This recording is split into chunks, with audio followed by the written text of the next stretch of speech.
안녕하세요. 사연 읽어주는 남녀입니다. 오늘도 와주셔서 감사드리며 그럼 오늘의 사연 바로 시작하겠습니다. 안녕하세요. 저는 딸 하나를 키우고 있는 평범한 30대 주부입니다.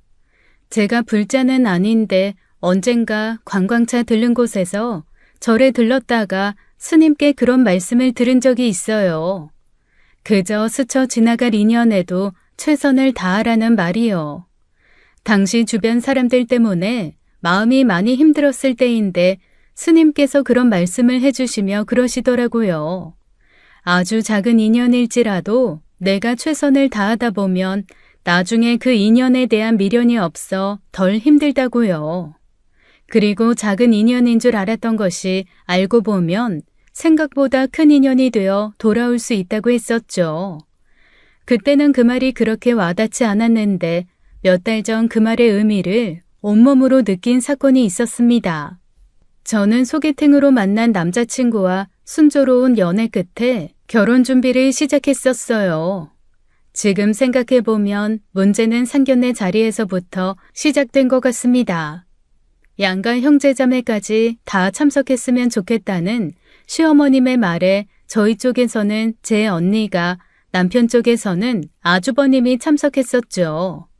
둘 다 미혼이었고 둘째인 저희 부부가 먼저 결혼을 하게 된 상황이었어요. 요즘은 누가 먼저랄 것도 없이 준비된 애들이 먼저 간다지만 저도 요즘 사람 되려면 멀었나 봐요. 우리 영진이 앞세워 수호 먼저 보내려니 마음이 좀 그렇네요. 사돈은 괜찮으세요? 결혼하려면 사돈 처녀가 먼저인 것 같은데.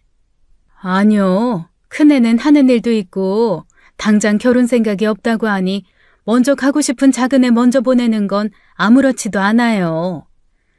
사돈은 요즘 사람 다 됐나 보네요.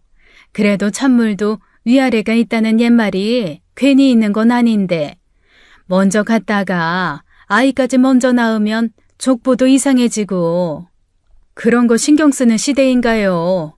저희는 괜찮습니다. 혹시 큰아드님을 먼저 보내고 싶은 마음에 그러시는 거면 결혼을 조금 미뤄도 괜찮고요. 애들이 나이가 많지도 않은데 사실 저희 쪽에서는 너무 이른 거 아닌가 애 아빠도 서운해하던 차였어요. 아유, 아닙니다. 그런 건 그냥 이 사람이 아쉬워서 그래요. 대학 졸업해 취직에 이제 결혼까지 둘째가 먼저 한다고 하니 부모된 마음에 괜히 안쓰러워서 그러죠. 충분히 그러실 수도 있죠. 그 마음 이해합니다. 자식들이 내 뜻대로만 되면 세상살이 힘든 게 뭐가 있겠어요. 살아보니 자식 키우는 것만큼 힘든 일도 없고요. 사돈처녀는 좋아하는 스타일이 있어? 자매니 의정이처럼 우리 수호 같은 스타일 좋아하려나? 아니요. 수호랑 의정이가 정말 잘 어울리는 한 쌍이라고 생각하지만 저는 좀 달라요. 왜? 어떤 타입 좋아하는데? 키가 큰 게 좋지? 대학이나 뭐 그런 건 따져? 분명 저희 부부 결혼 문제로 모인 자리였는데 시어머니께서는 자꾸만 제 언니에 대한 이야기만 물으셨습니다. 아무리 결혼 준비가 시작된 후 마련된 형식적인 자리라고 해도 그렇지 좀 서운하더라고요. 그때 남편에게 슬쩍 눈치를 주자 남편도 이건 아니다 싶었는지 시어머니 옆구리를 쿡 찔렀죠. 엄마, 우리 상견례로 만난 자리인데 너무 처형 이야기만 하시는 것 같네. 아, 그래? 아차차, 죄송해요. 안싸돈 바깥싸돈. 내가 이렇게 처신머리가 없어. 우리 첫째 걱정이 앞서니 사돈댁 첫째도 내가 마음이 쓰인 거니 신경 쓰지 말아요. 아, 예. 음식들 먼저 들까요? 식기 전에. 어쩐지 첫 단추가 잘못 끼워진 것 같다는 생각이 들자 잘 차려진 상 앞에서도 음식이 코로 들어가는지 입으로 들어가는지 모르겠더라고요. 그런데 그 뒤로도 시어머니께서는 자꾸 저희 언니를 그렇게 챙기시는 겁니다. 사돈처녀, 이거 한번 먹어봐요. 맛이 참 좋네. 아, 괜찮습니다. 제가 먹을게요. 저는 신경 쓰지 않으셔도 돼요, 어르신. 아유, 참 곱다. 더 나이 들면 안 될 텐데. 네? 나는 왜 이렇게 사돈처녀가 아쉽고 아까운지 몰라. 딱 예쁠 나이에 시집 가면 참 좋잖아. 안 그래? 의정이랑 2살 차이랬나? 아, 네. 그러면 우리 영진이랑은 4살 차인데, 아유, 궁합도 안 본다는 4살 차이네. 사돈, 누가 보면 우리 큰애가 며느리인 줄 알겠어요. 아유, 나는 그냥 안타까워서요. 미안해요. 말이 나와서 하는 말이지만, 의정이 언니도 내 며느리 삼았으면 좋겠네. 예? 놀랄 것도 없죠. 요즘 겹사돈이 그렇게 드문 일도 아닌데. 보다 못한 엄마가 다시 한번 얘기했지만 시어머니께서는 넉살 좋게 웃으며 선을 지키지 않더라고요. 결국 엄마도 아빠도 들고 있던 수저를 내려놓고 못마땅한 기색을 내비쳤습니다. 뒤늦게 별 의미 없이 한 말이라고 했지만 저희 가족 중 누구도 그 자리에서 기분이 좋았던 사람이 없었어요. 부모님은 부모님대로, 저는 저대로, 게다가 가만히 있던 언니는 언니대로 언짢은 자리였죠. 그렇게 헤어지게 됐으니 집으로 돌아와 결혼부터 다시 생각해봐야 하는 거 아니냐는 이야기가 나온 건 이상한 일도 아니었습니다. 의정이 너 수호랑 결혼 다시 생각해봐라. 아빠, 그 집구석에 엎혀온 내가 한 말을 듣고도 그러고 싶어? 아이, 사람이 눈치를 주고 좀 그만 좀 하라고 하면 적당히 할 줄 알아야지. 1절에 2절에 아주 애국가 4절을 다 하고 앉아 있어. 의정아, 말이 나와서 하는 말이지만 난 수호도 썩 마음에 드는 건 아니야. 애가 너무 우유부단하고 그 자리에서 중심 잡지 못하는 거 보면 결혼해서도 빤해. 남자가 할 말을 할 때는 제대로 할 줄 알아야 하는데 내가 봐도 참 너무했다 싶어. 저도 그 자리에서 제대로 중심을 잡지 못한 남자친구의 태도에 있어선 실망하긴 했었어요. 하지만 그때는 남편과 한창 좋아 죽고 못 살던 시절이기도 해서 그게 파혼할 만큼 중대한 사안인가 싶더라고요. 사실 그 일만 두고 보자면 지금도 파혼까지 하기엔 애매한 상황이긴 했습니다.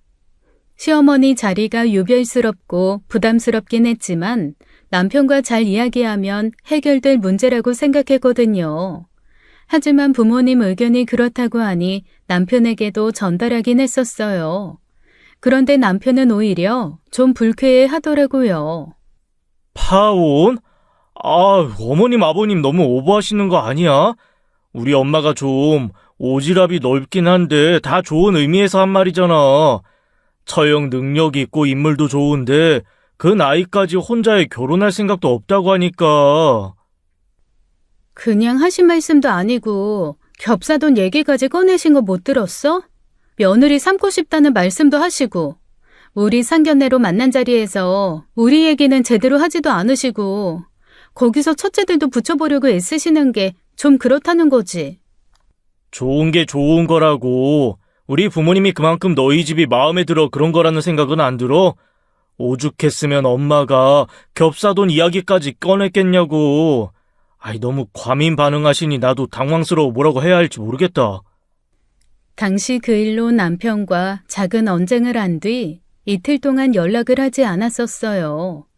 저도 부모님이 조금 과하지 않았나 싶으면서도 이런 일에 제 편을 들어주지 않는 남편에게 서운하기도 했거든요. 결혼 준비하는 예비 부부들 그 과정에서 숱하게 파혼한다지만 그게 제일이 될 줄은 몰랐습니다. 적당히 싸우다 풀 수 있는 문제긴 했는데 언니도 그러더라고요. 엄마 아빠가 단편적으로만 보고 너무 과하다고 생각할 수도 있어. 당사자인 나도 불쾌하긴 했지만 그 일 때문에 죽고 못 사는 너희 파혼하는 거 원치는 않아. 근데 의정아, 이거 하나는 확실히 해야 돼. 이렇게 별거 아닌 문제에도 다른 사람이 아니라 너한테서 문제를 찾고 져주지 않는 남자랑은 결혼하지 마.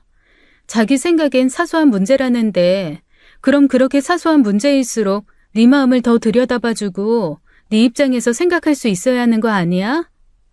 그렇지. 나도 거기서 좀 실망스러워서 먼저 연락을 못 하겠어. 원래 싸우면 항상 내가 먼저 연락했었는데 아마 수호도 당황스러울 거야. 그래도 먼저 연락하고 싶지는 않아. 갈등을 싫어했던 저는 싸울 때마다 누가 잘못했든 먼저 연락을 하는 타입이었어요. 그 후 잘잘못을 따져 묻고 사과를 받든지 사과를 하든지 했죠. 그러다 보니 이번에도 제가 먼저 연락할 거라고 생각했을 거예요. 그런데 며칠이 지나도 연락을 하지 않자 당시 남편도 당황한 겁니다. 결국 회사 앞까지 찾아왔더라고요. 진짜 파혼이라도 할 생각이야? 왜 연락이 없어? 네가 먼저 할 수도 있잖아. 난 네 연락 기다리면 안 돼? 의정아, 너답지 않게 왜 그래? 사소한 문제일수록 제대로 생각해서 결정하는 게 맞다고 생각했어. 그때 그 자리에서 어머님 태도 우리 가족한테 실례였잖아. 제대로 사과받고 싶어. 그렇게까지 해야겠어? 불필요한 사과라고 생각하면 이대로 끝내면 돼. 전에 없이 단호한 태도로 나가자 남편도 아차 싶은 모양이더라고요. 결국 그날 저녁 시어머님으로부터 연락이 왔습니다. 의정아, 내가 그날 그 자리에서 너무 과했던 것 같다. 사부인 그리고 바깥 사돈이랑 사돈 처녀한테도 미안하다고 전해주렴. 찾아뵙고 해야 할 이야기 같은데 그게 또 신뢰가 되지 않을까 싶어. 나는 정말 별뜻 없이 한 말이었다. 미안하다, 응? 물론 남편에게도 제대로 된 사과를 받았었어요. 주변 사람들한테 물어보니 어머니께서 좀 과했다, 지나쳤다는 의견이 많았는지 결국 인정하더라고요. 저희 부모님을 찾아와 앞으로 본인 선에서 그런 일이 일어나지 않게 하겠다 단단히 약속을 한 뒤에야 저희는 결혼식을 올릴 수 있었습니다. 그런데 함께 살면서 생각지도 못한 일이 생긴 거예요. 신혼집은 남편 회사와 가까운 구축 복도식 아파트를 얻었습니다. 엄마는 너무 오래된 집이라며 별로 좋아하지 않으셨어요. 저희 집도 시댁도 그렇게 차고 넘치는 여유 있는 형편은 아니다 보니 양가 도움은 못 받았습니다. 아빠가 5천 정도는 어떻게 해줄 수 있을 것 같다고 하셨지만 나중에 언니 결혼에 부담될까봐 받지 않았어요. 남편도 시댁에서 아무것도 받지 못했는데 저희 집에서만 돈을 받는 건 염치 없다며 반대했고요. 그렇다고 너무 많은 빚을 지는 것도 싫어서 고민 끝에 딱 저희 형편에 맞는 집을 얻은 겁니다. 신혼가정 가구를 드릴 때는 몰랐는데 이사하고 나서 좀 불쾌한 이웃을 만나게 되었어요. 바로 옆집 남자였습니다. 나이는 저보다 10살쯤 많을까 싶은 생각보다 젊은 남자가 혼자 살고 있더라고요. 안녕하세요. 저 옆집 403호로 이사 온 부부예요. 지난번에 떡 드리려고 찾아왔었는데 안 계시더라고요. 약소하지만 앞으로 잘 부탁드립니다. 네. 남자는 저를 경계라도 하듯 문을 거의 열지 않고 눈만 꺼내서 저를 보고 있었어요. 제가 예쁘게 잘라 만든 모듬 과일 도시락 봉투를 내밀자 손만 꺼내서 가져가고요. 눈빛도 태도도 별로다. 왜 하필 이런 사람이 이웃일까 싶던 차였습니다. 퇴근한 남편이 돌아온 거예요. 의정아, 양의정 뭐해? 지난번에 인사를 못 드린 것 같아서 이번에 인사드리려고. 저희 남편이에요. 네, 그럼 이만. 그러고는 쳐다보는 둥 마는 둥 하고 문을 닫아버리는 겁니다. 집으로 돌아와서 넌지시 남자의 태도에 대한 불만을 터뜨리자 남편은 대수롭지 않게 생각하더라고요. 옛날 우리 어린 시절처럼 아파트 이웃이라고 해서 정 주고 마음 주고 그런 시대 아니잖아. 구축이라고 뭐 마인드도 옛날 사람들일까봐. 언뜻 보니까 그렇게 나이가 많지도 않던데 아유 서로 신경 쓸 일 없이 적당히 선 지키며 사는 게 더 좋아. 뭐 대단한 정 주고받으면서 지내자는 건 아닌데 그래도 기분 좋게 인사 정도는 할 수 있는 사이여야 하잖아. 그런데 그런 식으로 나오면 밖에서 마주쳐도 눈치 보여서 인사하겠어? 하지 마, 하지 마. 아유, 그냥 적당히 해. 결혼 전 저는 한 동네에서 꽤 오래 산 편이었어요. 중학교 때 이사와 결혼 전까지 살았으니 20년 가까이 산 셈이었습니다. 주변 이웃들도 오래 사신 분들이 많아 친인척보다 더 자주 얼굴 보고 살면서 가까운 이웃들도 많아요. 특히 앞집 이모는 제 결혼식까지 찾아올 정도로 각별했죠. 그 정도는 아니더라도 이웃이란 게 은근히 의지가 되고 그러면 좋잖아요. 근데 그게 절대 안 될 것 같은 사람이라 아쉽긴 했습니다. 그 정도로는 제가 불쾌하다고 생각하지는 않았을 거예요. 문제는 그 뒤였죠. 저는 신혼여행으로 허니문 베이비를 갖게 되면서 일을 그만두고 집에서 지내게 되었습니다. 그건 결혼 전 남편과 상의 후 결정된 일이었어요. 아기는 되도록 빨리 갖고 집에서 내조하길 바란 남편의 영향이 컸고요. 그래서인지 회사 다닐 때와 다르게 이웃들과 마주치는 일이 좀 잦았습니다. 그런데 옆집 남자는 마주칠 때마다 사람을 되게 기분 나쁠 만큼 빤히 쳐다보는 것이었어요. 안녕하세요. 예, 이 시간에도 집에 계시는 걸 보니 집에서 일을 하시나 봐요. 예. 무슨 말을 물어도 죄다 예로 끝나는 단답형뿐이었습니다. 대화가 되지도 않는데 사람을 그렇게 불쾌하게 빤히 쳐다보니 답답하지 않겠어요? 왜 쳐다보느냐고 물을 배짱은 없고 그저 빨리 그 자리를 벗어나야지 싶어 급하게 집으로 들어가곤 했죠.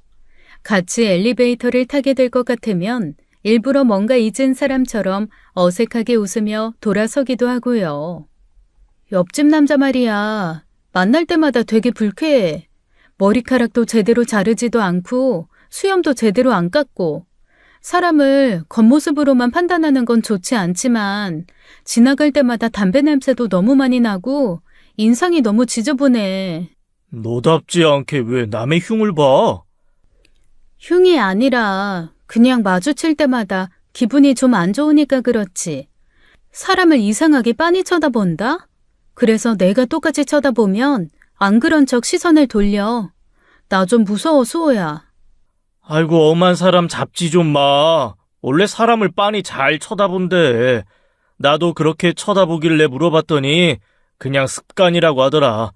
직업적으로 관찰을 자주 해서 그런다나? 언제 얘기했어? 며칠 전에 올라오면서 엘리베이터에서 만났어. 뭐 오래 이야기한 건 아니지만 그냥 딱 봐도 내향적이고 자기 쪼대로 사는 사람 같던데 뭐. 웹툰 작가든 뭐든 눈빛이 이상하다니까. 눈빛이. 쓸데없는 걱정하지 마. 그리고 우리 아파트 복도식이라 행여 무슨 일 생기면 2층에 있는 사람들 적어도 셋은 나와서 보겠다. 아니 뭐 그렇게까지 걱정하는 건 아닌데 그냥 찝찝하다고. 옆집 남자에 대한 제 불안은 날이 갈수록 심해졌습니다. 방 중에 복도 쪽으로 창이 난 방이 있었어요. 창문만 열면 바로 복도로 지나다니던 사람과 눈을 마주칠 수 있는 그런 창이요.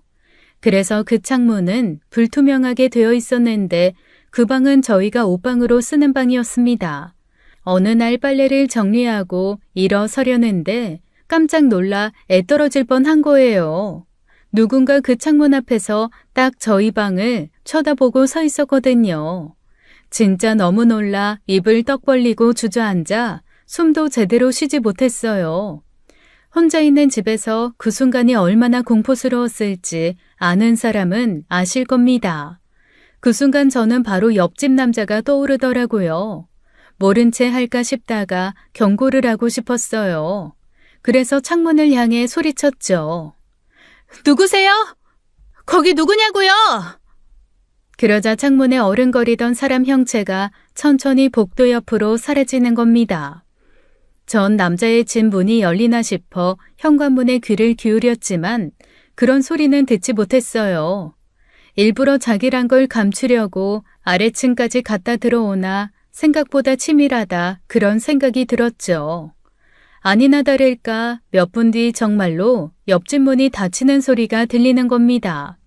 남편에게 바로 연락해 무슨 일이 있었는지 이야기했고 남편은 일단 절대 나가지 않고 있으라고 하더라고요. 그리고 퇴근하는 길에 남편이 옆집에 들러 물었답니다. 뭐래? 자기가 봤다더라고. 웬 낯선 남자가 자꾸 얼쩡거리는 것 같아서 슬쩍 내다봤더니 그 집 앞에 서 있었대. 뭐? 자기가 그래? 본인이겠지. 아닌 것 같던데? 정말 모르는 눈치였어. 아는 사람인가 싶었는데 인기척이 나니까 놀라 도망치는 걸 보니 수상한 사람 같았다고. 그럼 자기가 했다고 하겠어? 분명해. 그 남자가 분명하다고. 일단은 좀 지켜보자. 혹시 모르니까 창문이랑 문단속 제대로 하고. 그 뒤로 집에 있는데도 너무 불안했습니다. 집에 이야기하면 걱정하실까봐 따로 말도 못했어요. 그런데 앞동에서 대낮에 강도 사건이 벌어진 겁니다. 다행히 큰 피해는 없었는데 헐거워진 창문 방범창을 뜯어서 열린 창문으로 들어간 낡은 수법이었어요. 하필 그 집엔 할머니 한 분만 살고 계셨어서 범인을 잡지 못했는데 그 뒤로 아파트 내에서도 보안 문제가 이슈가 되었죠. 이런 문제가 있을 줄은 몰랐어. 적어도 외부인이 마음대로 드나들 수는 없게 해야 하는 거 아니야? 구조상 그게 힘들어서 CCTV를 더 늘리는 쪽으로 하기로 했나 봐. 층마다 달자니 비용 문제 때문에 은근히 동의하지 않은 세대도 많고. 우리라도 달자. 현관 앞에는 우리 마음대로 달 수 있는 거 아니야? 알아보니까 앞으로 지나다니는 주변 이웃들이 있어서 그렇지만도 않대. 한 층에 같이 사는 세대가 많으니 이런 문제가 다 있네. 그럼 옆집들 동의라도 얻어서. 나 진짜 너무 불안해. 남편을 닥달한다고 해서 뾰족한 수가 생기는 것도 아니었는데 그날은 불안해서 그렇게 보챘어요. 결국 남편이 일단 알아보고 이웃 동의를 얻어서 저희 집 현관 앞에라도 개인 CCTV를 다는 쪽으로 하기로 했죠. 그런데 그 일이 있고 나서 며칠 후 또 문제가 터진 겁니다. 누군가 초인종을 눌러봤더니 옆집 남자인 거예요. 없는 척 할까 했는데 이미 텔레비전 소리가 새어나간 뒤라 애매해서 결국 인터폰으로 물었습니다. 네, 무슨 일이세요? 잠시 문 좀 열어주시겠어요? 왜 그러시는데요? 말씀하세요. 일단 문 좀 열어주세요. 드릴 말씀이 있어서요. 그냥 거기서 말씀해 주시겠어요? 지금 제가 나갈 수 있는 상황이 아니라. 열어야 하는데. 남자는 그러면서 자꾸 두리번거리고 인터폰 카메라를 빤히 쳐다보는 거예요. 저는 그게 너무 무서워서 아무 말도 하지 않았고 남자는 결국 그대로 가만히 서 있다가 사라지더군요. 인터폰으로 보기엔 아무도 안 보여서 이제 갔구나 싶었는데 또 복도로 난방에 사람 형체가 기웃거리는 걸 보고 까무러칠 뻔했습니다. 그래서 바로 경비실에 연락해 좀 와달라고 부탁드렸어요. 아무도 없는데요. 그럴 리가요. 분명히 누가 서 있었는데. 혹시 비상계단으로 나간 거 아닐까요? 아니면 아저씨, 옆집에 사시는 분한테 왜 찾아왔는지 좀 여쭤봐 주시겠어요? 옆집이시면 복도에서 잠깐 왔다 갔다 하실 수도 있죠. 함께 더불어 사는 이웃끼리 너무 예민하게 굴지 마세요. 그게 아니라고 해명해도 경비 아저씨는 귀찮은 일을 시켰다는 듯 툴툴거렸습니다. 가뜩이나 며칠 전 아파트에서 있었던 일 때문에 여기저기 수상한 사람을 봤다는 신고로 바쁜 모양이더라고요. 결국 전 그날 밤 남편이 올 때까지 숨죽여 기다릴 수밖에 없었어요. 정말 무서워 못 살겠다는 제 말에 남편이 직접 옆집 남자를 만나러 갔죠. 집안에만 있는데 뭐가 무섭냐고 생각하실 수도 있지만 아무도 없는 집에 혼자 있다 보면 내 집인데도 안전하지 않다는 공포심 때문에 아무것도 할 수가 없어요. 현관문 걸쇠 같은 것도 침입자의 존재에 무의미해지는 것 같고요. 이런 문제가 있을 줄은 상상도 못했던 터라 당장이라도 이사가고 싶은 심정이었습니다. 그런데 집으로 돌아온 남편의 표정이 좋지 않더라고요. 지난번이랑 똑같은 소리야. 수상한 사람이 있어서 말해주려고 했던 것뿐이래. 그럼 내가 무슨 일이냐고 했을 때 말했어야지. 무작정 문 열라고 했다니까. 아직 그 사람이 있는 것 같아서 인터폰으로 흘러나오는 대화 소리를 들려주기 싫어 그랬대. 효정아, 너 요즘 너무 예민한 거 아니야? 아이 가지면 그럴 수 있대. 내가 지금 임신해서 예민해졌다 이거야? 아니라고 확신할 수 있어? 옆집이 자기 이상한 사람으로 생각하는 것 같다고 불쾌해하는데 내가 고개를 못 들겠더라. 그냥 평범한 남자야. 설마 옆집 사람이 무슨 해코지를 하겠어? 그럼 범죄자나 나쁜 사람이 얼굴에 뭐 써붙이고 다니겠어? 눈빛이 이상하다고, 눈빛이. 야, 나 피곤하다. 종일 일하고 온 사람한테 미안하지도 않아? 별 문제 없을 거니까 걱정하지 마. 경비 아저씨도 그러셨다며. 같은 층 사는 사람이면 앞에서 왔다 갔다 좀 할 수 있는 건데 너무 예민하게 받아들이고 그러지 마. 정 불안하면 현관문에 보조키 하나 더 달든지. 처음엔 제 불안을 이해하는 것 같던 남편도 점점 저를 예민한 사람 취급하기 시작했어요. 그러자 저도 괜한 사람 잡는 건가 싶은 생각도 들고 정말 제가 호르몬 때문에 예민해졌나 싶었습니다. 그러니 여러 날 우리 집 앞을 기웃거리던 그 남자의 정체를 알게 됐을 때 저도 남편도 아무 말도 하지 못했어요. 그러다 사건이 터진 건 그로부터 한 달쯤 뒤였습니다. 제가 불안해 잠도 설친다는 이야기를 듣고 친언니가 제가 사는 곳으로 이른 휴가를 온 거예요. 엄마한테는 도저히 말을 못하겠고 언니한테라도 이야기를 털어놓으며 불안을 달랬거든요. 그랬더니 언니가 며칠 후 기꺼이 연차를 써서 와준 겁니다. 아닌 게 아니라 너 얼굴이 좀 안 됐다. 뭘 먹긴 하는 거야? 입덧도 거의 없다면서 왜 그렇게 얼굴이 상했어? 나 진짜 혼자 있는 게 너무 무서워. 나 원래 이런 성격 아니었잖아. 사는 곳이 바뀌어서 그렇지 뭐. 거기다 너가 혼자 있을 일이 언제 있었어? 그럴 수도 있지. 주말까지 해서 4일 휴가 냈으니까 내가 가득 채워 있다가 갈게. 그 사이에 무슨 일 생기면 바로 경찰서에 신고해보자. 연차까지 내서 함께 해준 언니 덕분에 얼마나 든든했는지 모릅니다. 불안감이 사라져서 좋은 것도 있었지만 줄곧 하루를 혼자 지내다 누군가 종일 함께 있다는 생각을 하니 좋더라고요. 그래서 언니랑 마트에 가서 장도 봐오고 맛있는 점심에 카페까지 갔다가 들어온 거예요. 모처럼의 시간이라 그런지 그 평범한 하루가 너무 좋더라고요. 그렇게 남편이 오기 전에 언니와 함께 저녁상을 차리는데 퇴근한 남편이 뜻밖의 사람과 함께 들어오는 거예요. 아주버님. 잘 있었어요, 재수씨. 오랜만에 수호한테 연락했더니 저녁이나 같이 먹자고 해서. 그러셨어요? 말 좀 해주지. 아주버님 오시는 줄은 몰랐네. 미안. 말한다는 게 형 연락받고 나서 업무 처리하느라 잊어버렸어. 뭐 어때? 숟가락만 하나 더 놓으면 되는데. 처형 왔어요? 고생했겠다. 얼른 쉬고 앉아. 저녁 거의 다 됐어.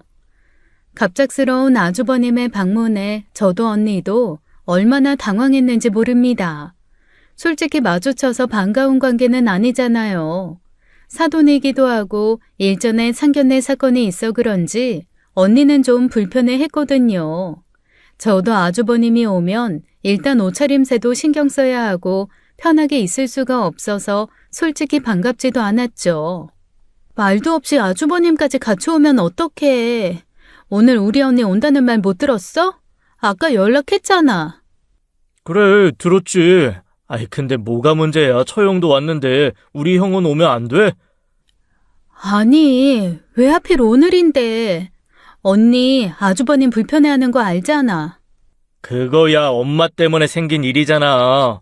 괜한 오해로 계속 그렇게 대면 불편하게 지내자고? 아이 기회에 친해지면 좋은 거 아니야? 사돈이랑 친해져서 좋을 건 또 뭔데? 설마 주무시고 가시는 건 아니지? 아닐걸? 아이, 출근도 해야 할 텐데. 아무튼 다음번엔 이런 일 없도록 해줘. 언니 와서 저녁상 제대로 봐놔서 다행이지. 그렇게 말도 없이 같이 오면 사람이 얼마나 당황하는데. 아유, 알았어. 다음엔 꼭 미리 연락할게. 당황스럽고 화는 났지만 이미 벌어진 일이라 어쩔 수가 없었습니다. 그래서 그날은 언니가 만든 등갈비 김치찜으로 다 같이 저녁 식사를 했죠. 그런데 남편이 형제들끼리 다 같이 모이니 좋다며 한잔 하자는 거예요.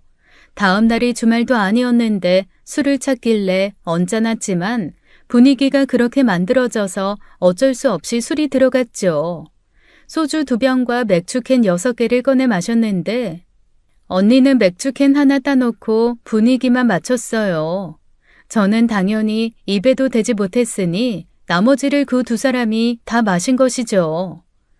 내가 치울 테니까 너는 좀 가서 쉬어. 언니는 손님인데 내가 어떻게 쉬어. 언니야말로 좀 쉬어. 좀 마시지 않았어? 마시는 척만 했어. 나도 술 좋아하는 거 아니잖아. 미안해. 수호가 가끔 저렇게 생각 없는 행동을 해. 남자들이 원래 그렇지 뭐. 생각도 짧고 깊지도 않고. 언니와 씁쓸하게 대화를 나누다 잠시 안방에 들어갔는데 남편이 글쎄 침대에 대자로 뻗어 잠든 거예요. 원래 언니가 오면 안방에서 언니와 함께 자고 남편이 거실에서 자기로 했거든요. 아주버님이 아니었으면 언니가 거실에서 자면 되니 문제될 일은 없었습니다. 그런데 거실에는 아주버님이 뻗어서 잠든 것이었어요. 가뜩이나 좁은 집 아주버님이 누우니 거실이 가득 차더라고요. 어쩌지 싶어 고민하다가 일단 잠든 남편부터 깨웠습니다. 수호야, 여보, 일어나 봐. 밖에서 자기로 했잖아. 아이. 야! 하지만 남편은 꿈쩍도 하지 않는 거예요. 별 수 없이 언니를 안방 바닥에서 재워야겠다고 생각하고 이부자리를 폈죠. 언니는 안방에서 3사람이 함께 자는 걸 원하지 않았지만 그렇다고 거실에서 잘 수도 없는 노릇이었어요. 방 2개 있는 좁은 구축 아파트에 언니에게 내줄 공간이 크지 않았죠. 옷방은 행거로 가득 찬 데다가 먼지가 많아 비염이 있는 언니가 자기엔 적절치 않았고요. 미안. 오늘 밤만 어떻게 지내보자. 내일부터는 수아한테 거실에서 자라고 할게. 됐어. 아무 데서나 자면 어떻다고. 얼른 자. 오늘은 신경 쓰지 말고 눈 좀 붙이고. 끝까지 제 걱정만 해주며 잠든 언니의 비명소리에 깬 건 잠든 지 1시간쯤 지났을 때였던 것 같아요. 큰 소리에 소스라치게 놀라며 잠에서 깼는데 어스름한 빛에 웬 사람 형상이 보이는 겁니다. 분명 그 방에는 3사람이 있어야 하는데 1사람이 더 있는 거예요. 저도 놀라 벌떡 일어나 반사적으로 남편을 마구 때려 깨웠죠. 누구? 아주버님? 죄송합니다. 아니, 내가 취해서 실례를 했네. 화장실 갔다가 그냥 생각 없이 보이는 문으로 들어왔어요. 아주버님은 여전히 술에 취한 목소리로 변명하듯 그렇게 이야기를 하곤 다시 방문을 열고 나갔습니다. 남편은 제가 두드려 깨워도 일어나지 않았고 놀란 언니와 저만 어둠 속에서 입을 떡 벌리고 있었죠. 뭐야? 몰라. 자는데 갑자기 뭔가 내 배 위로 올라와서 놀라서 깼더니 너네 아주버님이. 뭐? 이상한 건 없었지? 일단 내가 놀라서 바로 눈을 떴어. 나도 이게 뭔지 모르겠다. 결국 그날 저희 자매는 거의 뜬 눈으로 밤을 지새워야 했습니다. 저는 순간 아무것도 모르고 혼자서 퍼질러서 자고 있는 남편을 보고 너무 화가 났어요. 그래서 남편을 침대 밑으로 밀어버리고 언니랑 함께 침대 위에 있었죠. 제가 바닥에서 자면 허리가 너무 아파서 침대를 고집했던 건데 진작 남편을 밑으로 내려놓고 언니랑 잘 걸 싶더라고요. 그리고 새벽빛이 어스름하게 들 무렵 깜짝 잠들었다 깬 저는 아주버님이 나가시는 소리를 들었습니다. 조심스레 나와보니 정말로 가고 없더라고요. 그 일로 아침부터 남편이랑 냉전이 시작되었어요. 형이 취해서 그랬대. 자긴 기억도 안 난다는데. 그러니까 그렇게 취할 때까지 왜 마시냐고. 그것도 동생네 부부집에서. 그 정도도 못 마셔? 형이 실수한 건 맞지만 그렇다고 큰 잘못한 건 아니잖아. 안 그래요, 처형? 우리 형이 처형한테 뭐 대단한 실수했어요? 그건 아닌데 나도 그렇지만 의정이 입장에서도 좀 놀라고 당황스러울 일이잖아. 수호 너도 너무 그렇게 형 입장에서만 생각할 게 아니라 놀란 사람 입장에서 좀 생각해 줄 수 있지 않아? 너 의정이 남편이잖아. 알아요, 아는데요. 의정이 남편이기 이전에 저 형 동생이에요. 두 사람이 너무 우리 형을 안 좋게만 보니까 솔직히 기분이 안 좋잖아요.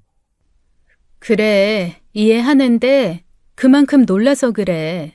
자고 있는데 갑자기 웬 남자가 들어와서 배에 손을 얹는데 안 놀라고 배겨? 내가 지금 너 배려해서 최대한 조용히 말하고 있는 건데 나도 내 기분대로 짓거리면서 한마디 해줘? 계속 감정을 누르고 말하던 언니가 남편의 적반하장 태도에 화가 나 언성을 높이자 남편은 금세 꼬리를 내리더라고요. 결국 남편은 하루도 거르지 않던 아침 식사도 마다한 채 집을 나가버렸고 남은 사람만 가시방석이었어요. 언니는 괜히 왔다 이럴 줄 알았으면 안 오는 건데 하며 그날 집으로 돌아가겠다고 한 겁니다. 가지 마. 모처럼 왔는데 좀 있다가 4일 있다 간다고 했잖아. 제부 저렇게 나가버렸는데 돌아와서 나 있는 거 보면 괜찮겠어? 나도 불편하고 껄끄러워서 그래. 언니가 무슨 잘못을 했다고. 사과를 하려면 수호가 해야지. 아무리 실수였다지만 말 한마디로 천냥빚도 갚는다는데 기분이 나빠도 사과는 했어야지. 안 돼. 가지 마. 가더라도 수호 사과 받고 가. 가겠다는 언니를 가지 말라고 붙든 것도 저였어요. 그 뒤 상상치도 못했던 일이 벌어졌는데 그런 일이 일어날 줄 알았더라면 그냥 언니를 보냈을 겁니다. 그렇게 따지면 이 세상에 범죄가 반 이상은 줄겠죠. 그날 밤에도 남편은 늦게 들어와 말 한마디도 하지 않았고 다음 날에도 그냥 나가버렸어요. 저 역시 보란 듯 상대하지 않았고요. 사건은 이튿날 언니가 돌아가는 날에 터졌습니다. 분리수거를 위해 잠시 집을 비운 시간이었어요. 언니가 자기가 나가면서 하겠다는 거 미안한 마음에 편하게 있으라고 제가 간 거였죠. 분리수거하고 잠깐 마트에 들러 언니가 좋아하는 아이스크림을 사서 들어오는 길이었습니다. 엘리베이터에서 내리자마자 찢어질 듯한 언니의 비명소리가 들리는 게 아니겠어요? 놀라서 뛰어가 비밀번호를 치려는데 손이 얼마나 떨리던지요. 간신히 문을 열고 들어갔을 때 보인 광경에 저는 너무 놀라 얼어붙고 말았습니다. 언니가 거실과 현관 사이에서 겁에 질린 채 주저앉아 있었고 그 앞에는 옆집 남자가 있는 겁니다. 기어이 이 남자가 이를 치고야 말았구나 싶어 그 남자의 멱살을 쥐려던 순간이었어요. 방에서 신음소리와 함께 보이지 않던 다리가 눈에 들어온 것이었죠. 누구야? 의정아, 경찰 불러. 경찰, 어서 경찰 좀. 누구? 조심스레 고개를 빼서 방안을 본 저는 그 자리에서 까무러치지 않은 게 다행이었습니다. 아주버님이 고통스럽게 신음하며 누워 있었거든요.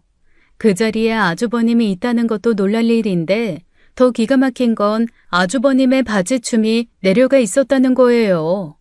어설프게 반쯤 걸쳐진 바지 너머로 푸른색 팬티가 다 보였죠. 그때 옆집 남자가 얼어붙은 우리 자매를 대신해 경찰에 신고했어요. 대체 어떻게 된 일인지 자초지종은 경찰서에서야 들을 수 있었습니다.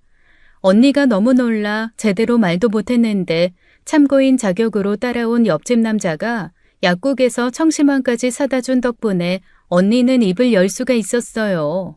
의정이, 그러니까 제 동생이 나가고 5분쯤 지났을 때 초인종이 울렸어요.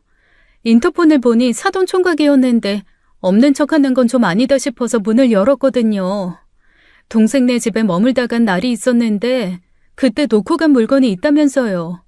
그래서 문을 열어주고 실은 그때 불미스러운 일이 있어서 현관문을 열어둔 채로 있었어요.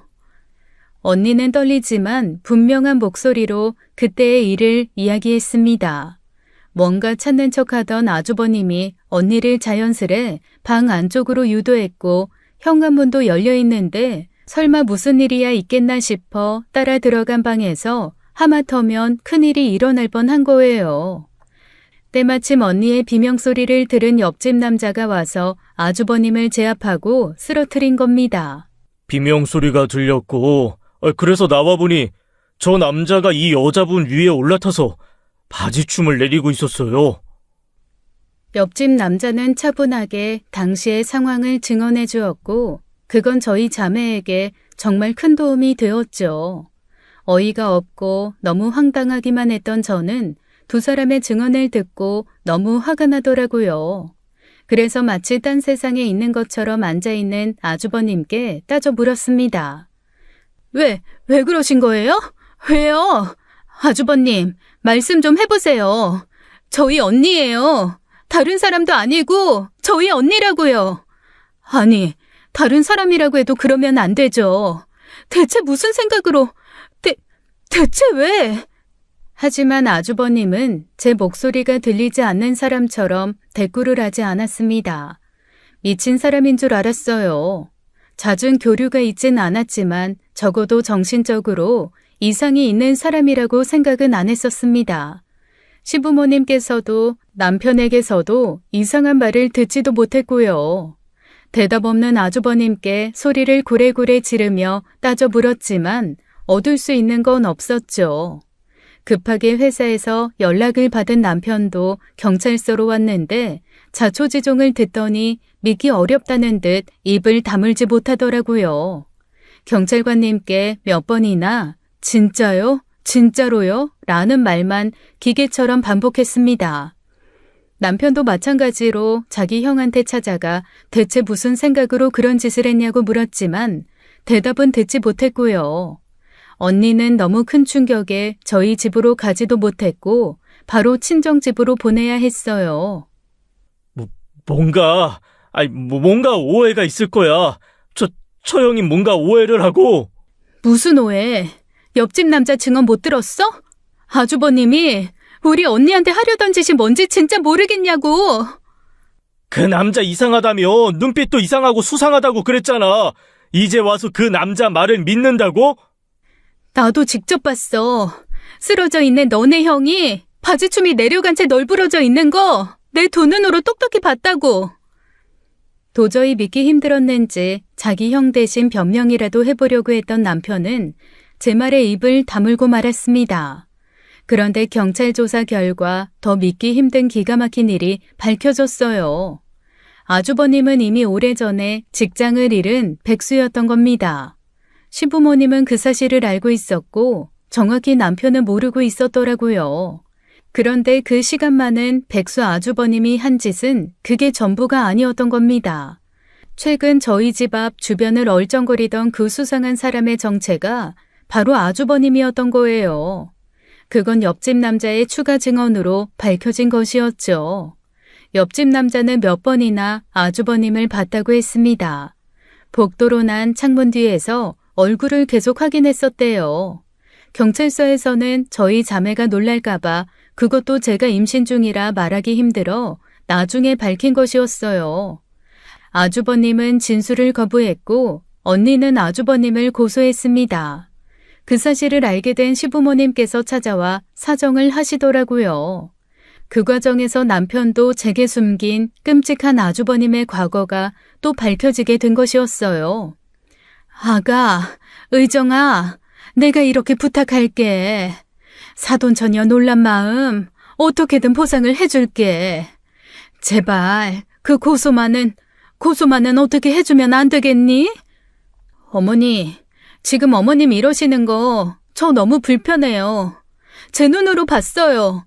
그걸 보고도 어떻게 고소를 취하하라고 하겠어요? 애가 너무 혼자 오랫동안 외로워서 그랬을 거야. 어디 여자라도 있으면 풀 데가 있으니 그런 짓도 안 했을 건데. 어려서 여자 한번 잘못 만나서 안 풀린 뒤로 애가 계속 저래. 이번에 감옥 가면 더 오래 있어야 될 건데 내가 그 꼴을 어떻게 보니? 더 오래 있어야 한다고요? 그게 무슨 말씀이세요? 아니, 그게... 알고 보니 아주버님께서는 20대 초반 데이트 폭력으로 전과가 있었습니다. 술을 마시고 버린 그 일로 6개월 동안 실형을 살았던 사람이었어요. 남편은 그 사실을 알면서도 제게 그 일을 숨겼고 그날 밤 술에 취해 들어온 것도 대수롭지 않게 여긴 것이었습니다. 그 순간 남편도 사이코패스 같더라고요. 어떻게 사람이 그렇게 중요한 사실을 숨기고 자기 형의 행동을 옹호할 수가 있나요? 그 사실 자체를 밝히고 싶지 않아 벌인 일이라면 적어도 자기 선에서 자기 형을 막았어야 하잖아요. 애초에 그런 사람을 상견례 자리에서부터 들이민 시부모나 그런 사람을 제 집에까지 들인 남편이나 다 한통속이었어요. 다들 미쳤네. 정말 정신이 나갔어. 세상에. 그래, 나 정신 나갔다. 자식일 앞에서 내가 뭘 못하니? 너희 언니도 그래. 어차피 결혼도 안 한 거 좀 해주면 어디가 덧난다던? 처음도 아니면서 장단 좀 맞춰주지. 그걸 못해서. 전 그때 이성의 끈을 완전히 놓아버렸어요. 그래도 시부모님께 물잔을 내어드렸는데 손도 안 댄 그 물컵을 들어다가 시어머니 얼굴에 뿌려버렸죠. 정말 징그럽고 소름 끼치게 상종하고 싶지 않은 사람이었습니다. 그 사람 입에서 나온 그 더러운 말을 듣지 않은 것처럼 씻어낼 수만 있다면 얼마나 좋을까 싶더라고요. 미쳤네 진짜. 당장 내 집에서 나가요. 당장! 너 이게 무슨 짓이야? 너 미쳤어? 내가 미쳤어도 당신만큼 미쳤을까? 정신 나갔어. 뚫린 입이라고 어떻게 그런 막말을 해요? 뭐? 장단 좀 맞춰주지? 기가 막혀서 진짜. 너 나한테 이러고도 소우랑 같이 살 수 있을 것 같아? 생각이란 걸 좀 하고. 당신이나 생각을 좀 하고 살아요. 머리를 모자 쓰는 장식품으로 써요? 내가 지금 이 마당에 당신네 집안 남자랑 살 것 같아? 정수호, 아웃이야. 내 인생에서 완전히 아웃. 뱃속의 애는, 우리 정씨 집안 애는. 정씨? 웃기지 마세요. 우리 애는 양씨지. 죽어도 정씨성 안 물려줄 거니까 당장 나가요. 경찰 부르기 전에 당장 나가. 못 나가. 내 아들 고소 취하해주기 전에는 절대 못 나가. 그래요? 마음대로 하세요 어디. 배째라며 바닥에 드러놓은 그 여자를 두고 저는 밖으로 나왔습니다. 그리고 복도에서 덜덜 떨리는 손으로 간신히 핸드폰을 들었어요. 그런데 112 그 세 글자 누르는 게 어찌나 버겁고 힘들던지요. 현관을 나오자마자 분노와 두려움에 눈물이 쉬지 않고 쏟아져 내렸습니다. 그런데 그때 옆집 남자가 문을 열고 나와 제 핸드폰을 가져가더니 대신 경찰에 신고를 해주더라고요. 열린 부엌 창문 때문에 다 들린 건지 사정은 알고 있었던 것 같고요. 결국 경찰이 왔고 설득 끝에 시어머니께서는 눈물바람을 하며 시아버지와 함께 돌아갔습니다. 그리고 저는 바로 짐을 싸들고 친정으로 가버렸고요. 당연히 집에서는 이혼하라고 난리가 났고 사기 결혼이라고 남편까지 고소해야 한다고 했어요. 뒤늦게 집에 돌아온 남편이 밤늦게 차를 끌고 달려와 저희 부모님 앞에서 무릎을 꿇었습니다. 장인어른 한 번만 용서해 주십시오. 제가 다 잘못했습니다. 나가! 장인어른, 제발 한 번만 용서해 주세요. 앞으로 평생 죄인처럼 숙이면서 살겠습니다. 당장 나가라니까. 꼴도 보기 싫어. 100번 1000번 양보해서 정서방 형이 한 짓은 별개라고 쳐도 그렇지. 형제한테 그런 일이 있으면 미리 말을 했었어야지. 말을 못할 것 같으면 철저하게 분리를 시켰어야지. 형이 그땐 술을 마시고 한 실수라고 생각했었어요. 단지 여자친구 사이에 있었던 일이라고 생각했지. 그렇게 심각한 문제를 가지고 있을 줄 몰랐고요. 저도 어떻게 보면 피해자예요. 세상에 어떤 동생이 형을 그런 식으로 생각하고 주의시키겠어요. 어쨌거나 그 문제로 감옥에 갔다 온 거 사실 아니야. 너한테나 평범한 형이지. 내 새끼들한테는 니들 형제 범죄자야, 범죄자. 두말할 필요 없어. 이혼해. 그리고 다시는 우리 의정이 앞에 나타나지 마. 그럼 우리 아이는요? 우리 샛별이는요? 포기해. 아빠 노릇 그딴 거 할 자격도 없으니. 나 아이 안 낳을 거야. 뭐? 의정아. 아이 낳아서 너 만나면서 살아야 하는 거면 그냥 나 이 아이 포기할래. 남편은 제 말에 큰 충격을 받은 듯 얼어붙었습니다. 제가 설마 그렇게까지 하리라곤 상상도 하지 못한 거예요. 아빠도 엄마도 방에 들어가시고 거실에 혼자 무릎을 꿇고 앉아 있던 남편은 하염없이 울다가 돌아갔습니다. 안타까운 마음도 동정심도 들지 않았어요. 며칠 후 저는 이혼 서류를 작성해 보냈고 2달 후 저희는 완전히 남이 될 수 있었습니다. 아주버님 소송 문제는 좀 더 시간이 필요했지만 결론적으로는 징역 1년 6개월을 받았어요. 미수에 그쳤다지만 전적이 있다 보니 그렇게 된 거예요. 그리고 그 집에서 제 짐을 빼기 위해 온 아빠는 옆집 남자에게 감사의 인사를 드리고 싶다고 했었습니다. 그래서 너무 늦었지만 뒤늦게 감사 인사를 하러 초인종을 누른 거예요. 옆집이에요. 잠시만 문 좀 열어주세요. 드릴 말씀이 있어서요. 예, 그런데 문을 열고 나오던 남자가 저희 아버지를 보더니 갑자기 크게 놀라는 겁니다. 저희 아버지세요. 이번 일 감사하다고 인사드리러 온 거예요. 이건 약소하지만 마음이라고 생각하고 받아주세요. 저는 고민 끝에 준비한 상품권이 든 봉투를 내밀었습니다. 그런데 남자가 그 봉투를 빤히 쳐다보더니 제 쪽으로 밀치더라고요. 그러면서 굉장히 놀라운 이야기를 하는 거예요. 아니요. 저는 은혜를 갚은 것 뿐입니다. 이런 거 챙겨주시지 않아도 돼요. 네? 그게 무슨... 아저씨, 저 기억 안 나세요? 세월이 많이 흘러서 기억 안 나시겠지만 저 예전에 홍천에 살았는데. 홍천? 나도 홍천에 살았는데. 아니, 어떡해? 저 옆집에 살았는데 맨날 만화책만 붙들고 그림 그리던 그 학생이요. 가만. 설마 그 옆집에 만화가? 그 성룡이? 아빠는 비로소 뭔가 떠올랐다는 듯 놀라 입을 다물지 못했습니다. 그제야 옆집 남자는 환하게 웃으며 손을 내밀어 아빠와 악수를 나누며 허리를 굽히더라고요. 지금까지 한 번도 본 적 없는 남자의 표정이었습니다. 뭐야? 두 사람 아는 사이야? 너 생각 안 나? 그래. 너네는 기억도 못하겠다. 하도 어렸을 때니까. 옛날에 할머니 집 마을에 살던 때 말이야. 아빠가 시골에서 농사 지을 때 그때 옆집에 살던 만화 좋아하는 애가 있었어. 내가 만화가라고 부르던. 네가 그 애란 말이야. 완전히 아저씨 다 됐구만. 아저씨죠. 40이 넘었는데요. 그래, 잘 지냈던 거야.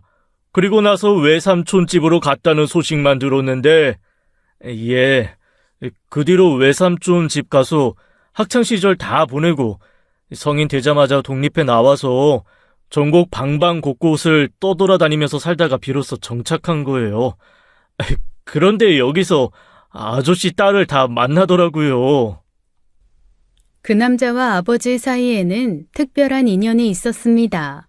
그건 거의 30년이 가까운 과거의 일이었어요.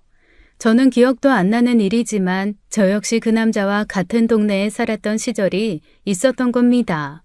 그때 그 남자는 고작 13살이었다고 해요. 한 동네에서 살던 어느 날 남자의 집에 좀도둑이 들었대요.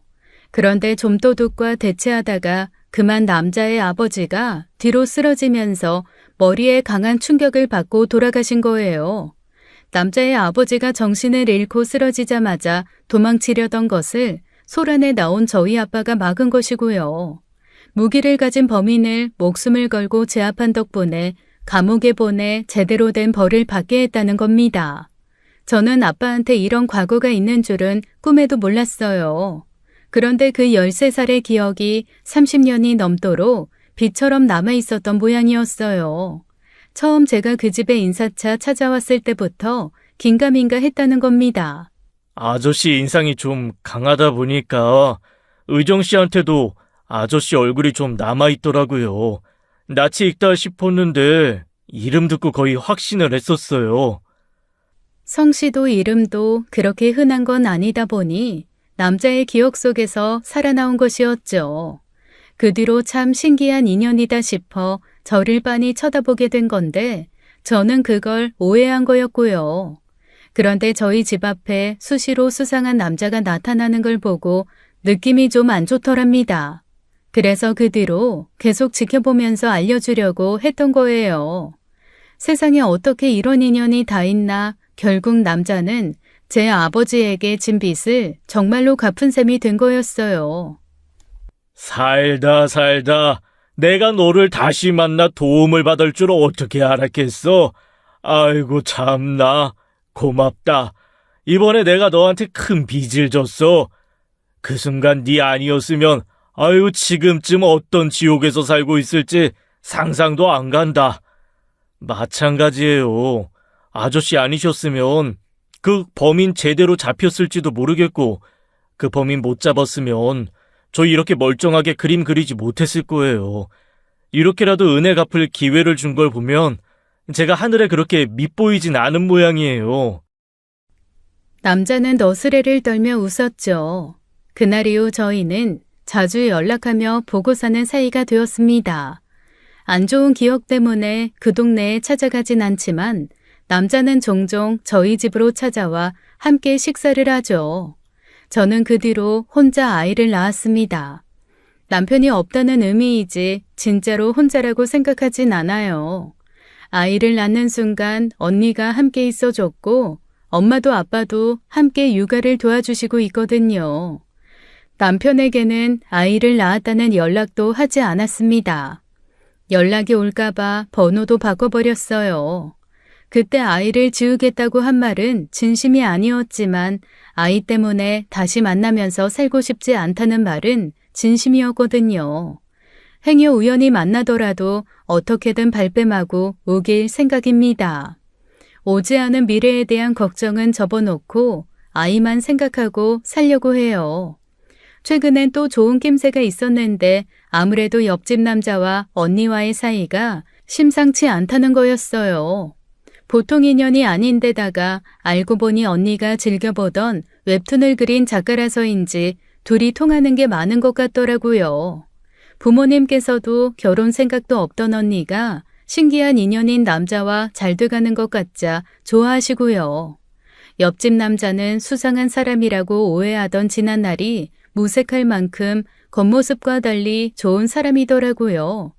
이래서 인연이라는 특별한 말이 생겼나 봅니다. 나중에 제 아이가 크면 제대로 얘기해 주려고 해요. 어떤 인연이든 소중하게 여기다 보면 더 큰 인연이 되어 돌아올 수도 있다면서요. 확실한 예시로 이모부와 이모부 이야기를 들려줄 수 있으면 좋겠습니다. 지금까지 사연 읽어주는 남녀였습니다. 끝까지 시청해 주신 여러분 감사드리며 저희는 다음 사연으로 돌아올게요. 감사합니다.